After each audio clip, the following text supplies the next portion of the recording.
The famous cut-to-black ending of the HBO hit series The Sopranos has had many people watching wondering a few things. Did my cable TV just cut out? And after realizing the cable was fine, they wondered what happened.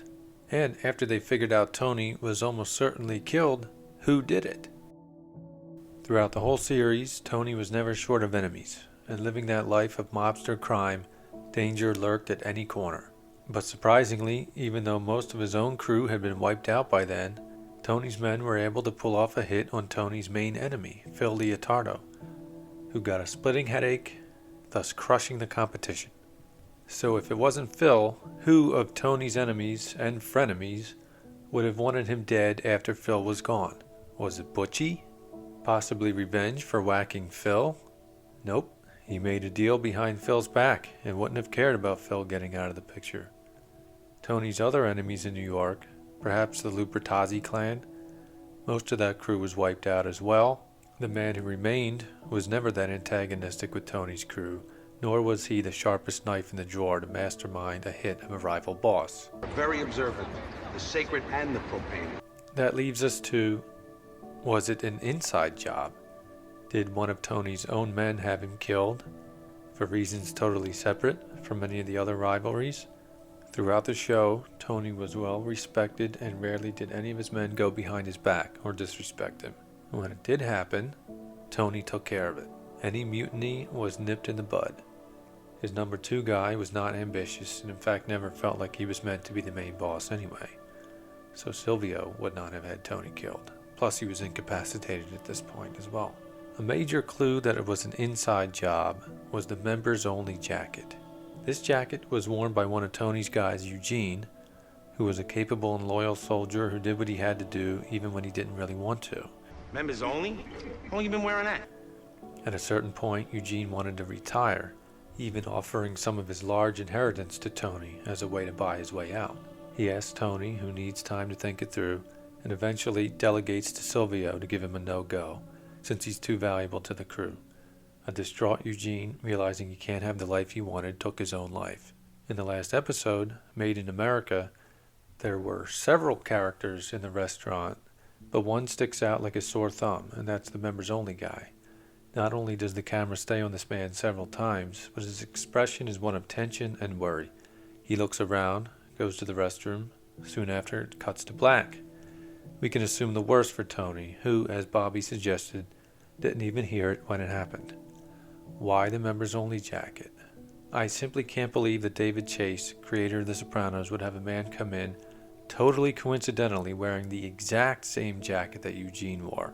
This man almost seemed like Eugene's ghost coming back to get revenge for ruining Eugene's life. And while the supernatural is an occasional thing on the show, including hints of reincarnation, if Aid was in fact the cat that stared at Chris's picture, we don't need to even delve into that here. The point is that the man shot and killed Tony.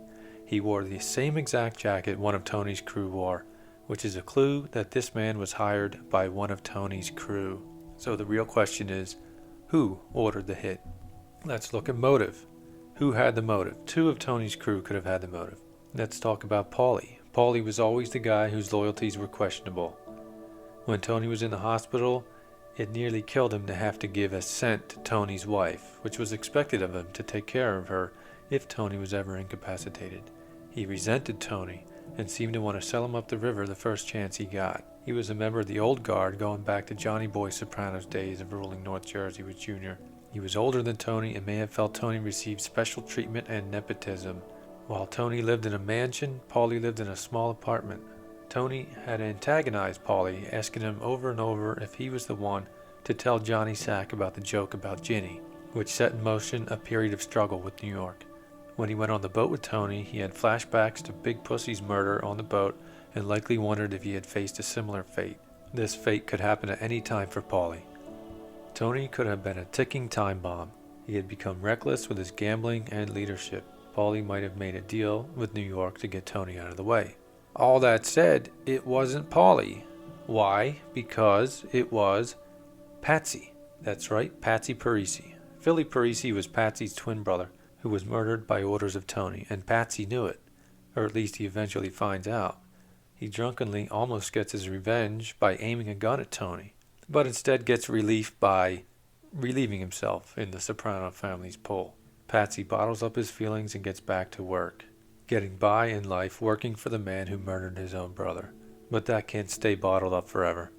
So he hires a semi-pro to kill Tony, someone from way out of town, someone probably not even connected to the mafia. He's not a pro because he came in right in front of AJ, which meant Tony would have spotted him, probably not even knowing who AJ was or what he even looked like. He nervously looks around, which might have tipped Tony off that he was going to do something bad, and then goes to the restaurant like in The Godfather, retrieves a pistol, and kablamo, while Journey plays Don't Stop Believin'. If you don't believe me, You don't like the way I talk? Get out of my house. seriously ask yourself, why does it even matter? There could be many theories about who had T killed. It could have been Paulie, it could have been New York, but for us the story had ended, and whether we saw him killed or he got killed months later, sadly, it was likely coming for Tony anyway. So who got to pull the trigger didn't really matter. So keep guessing, but don't stop believing.